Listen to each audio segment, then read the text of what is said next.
23 जुलाई की रैली में लगे कि कहीं ना कहीं आपका ये जो धरना है वो ज़्यादातर जो है कांग्रेस प्रायोजित था। कांग्रेस ने उसे ऑर्गेनाइज़ किया और कांग्रेस के ही लोग जो है यहाँ पर आप लोगों की हेल्प कर रहे थे।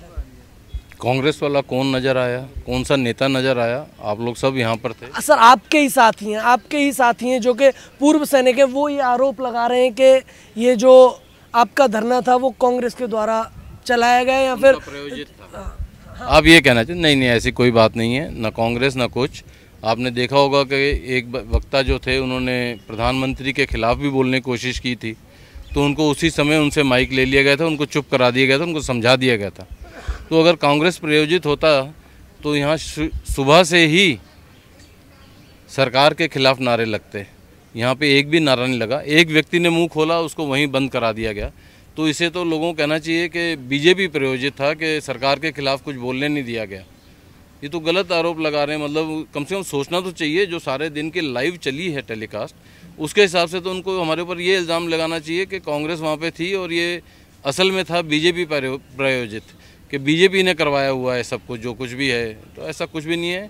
हमने पिछले 5.5 महीने के अंदर कभी भी किसी भी उसको जो है आने नहीं दिया है, किसी भी प्रकार की किसी पॉलिटिकल लीडर को या किसी अधिकारी को। कल भी 2 अधिकारी आए थे, एक कर्नल साहब आए थे कांग्रेस के और एक मेजर भी आया था कि हम आपको सपोर्ट करते हैं, हमको भी 2 मिनट दीजिए, हम बोलेंगे माइक के ऊपर। तो उनको वहीं से साफ मना कर दिया गया था कि भाई इस स्टेज के ऊपर भी नहीं चढ़ना है आपने। नेता तो कोई आया ही नहीं, जबकि 16 तारीख को जो हमारी जयपुर में मीटिंग थी उसमें मैंने कहा था कि अगर कोई एमपी आना चाहता है हमारी को सपोर्ट देने के लिए तो उसको हम माइक देंगे 2 मिनट। लेकिन कोई एमपी वगैरह हिम्मत नहीं पड़ी, क्योंकि उनको पता है कि हम किसी भी राजनीतिक दल किसी का भी हो, हम राजनीति करने के लिए उसको नहीं देंगे। वो हमें सपोर्ट करना चाहता है तो दे, क्योंकि एमपी कोई बड़ी चीज़ नहीं है, वो जनता का नुमाइंदा है। हमारे द्वारा सेलेक्ट किया हुआ बंदा वहाँ पे गया। ये हमारी गलती है, हमारे देश के लोगों की गलती है कि वो ये नहीं देखते कि किसी कर्मठ व्यक्ति को भेजें। गुंडे, बदमाश, मवाली, चोर, डाकू, उन सबको उठा के भेज देते हैं जिनके ऊपर इतने पर्चे लगे हुए हैं, क्योंकि आपके लोकल एरिया में उन्होंने गंदगी डाली है। जनता को सोचना चाहिए वोट देने से पहले कि जिसे वोट दे रहे हैं वो जीते या ना जीते, लेकिन वोट उसको दीजिए जो आपको लगता हो कि आपके इलाके के लिए, आपके एरिया के अंदर काम कर सकता है। खाली ये नहीं कि वोट ले लिए, जीत गए और डांगी कहाँ से आ गया और जीत गए और इस तरीके का जो है काम ना करें वो। तो इसलिए ये किसी भी पॉलिटिकल पार्टी से मोटिवेटेड नहीं था। अगर पॉलिटिकल पार्टी से मोटिवेटेड होता तो हम उनकी तरफ दूरी दिखाने की ज़्यादा कोशिश करते, लेकिन हमारे जवान तो जाके उनकी कुर्सियां घेर के बैठे हुए थे, उनके लोग बाहर घूम रहे थे। नहीं, उस पर भी मैं आऊँगा, बैठने वाली बात पे भी मैं आऊँगा। आप ये बताइए, कांग्रेस प्रायोजित था? नहीं, कांग्रेस प्रायोजित नहीं। पहले हम बताया था, वो हमारा जगह घेरने के लिए हमारा ही जो विरोधी का जो मतलब उनके फ़ायदा लेके मतलब उन्होंने अपना टेंट लगाया, बनाया। ऐसे कोई टेंट आप लोगों ने देखा है? पिछले 5 महीने से मैं यहाँ बैठा हुआ है, 5 महीने से मैं यहाँ बैठा हुआ है।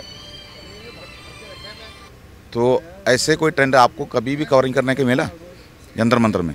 तो पहले बार मिला ना, 23 तारीख को मिला ना।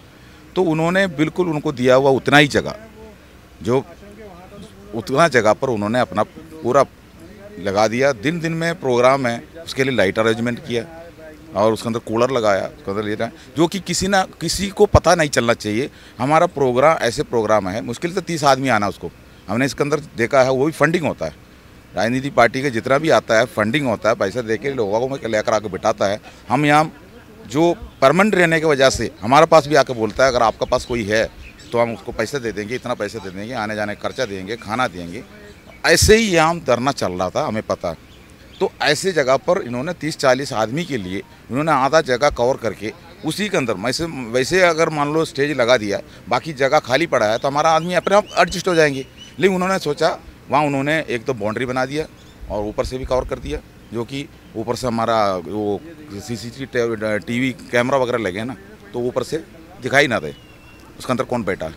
तो इसी जैसे उन्होंने साजिश रचा है, ठीक है। लेकिन कुछ भी हो, आपने ये भी देखा जंतर मंतर के अंदर, मैंने 5 महीने से ये भी देख रहा था यहाँ किसी भी डिपार्टमेंट का, एक्सपेशली मैं आर्मी के नहीं बोल रहा हूँ, किसी भी डिपार्टमेंट का कोई भी अफसर का कोई संगठन यहाँ धरना देते हुए मैंने नहीं देखा।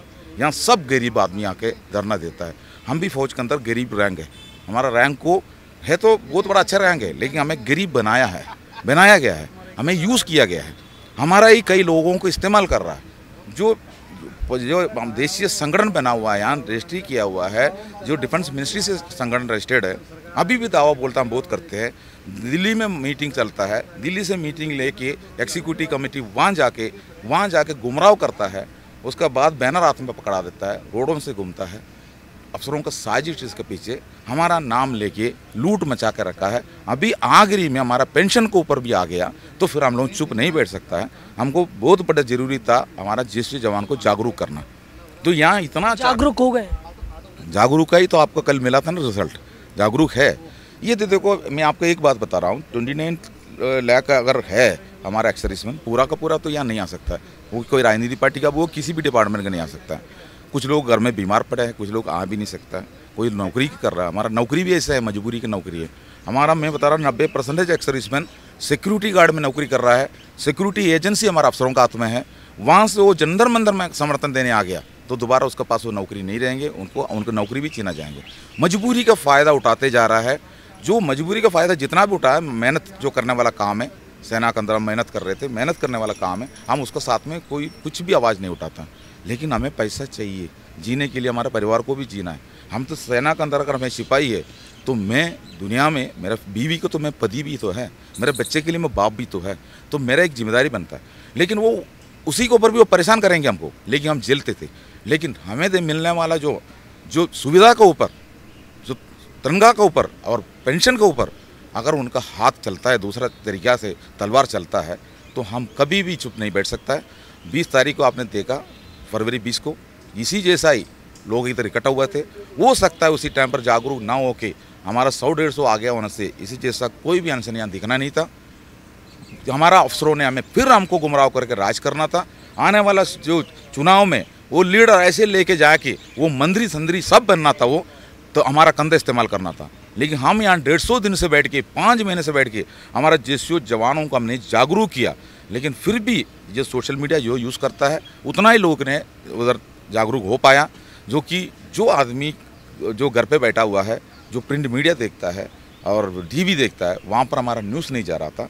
तब जाकर हम लोगों को पता चला हमारा जो 25% जागरूक होकर फ़ायदा नहीं है, हमें वो 75% गाँव में बैठा हुआ है जो वीर जो गांव वाला जो पूर्व सैनिक है, एक्स सर्विसमैन है, उन लोगों को जागरूक करना है, वो ज़्यादा जरूरी है। वो जरूरी तो इसलिए हम लोगों ने क्या कर दिया, हल्ला बोल कार्यक्रम रखा।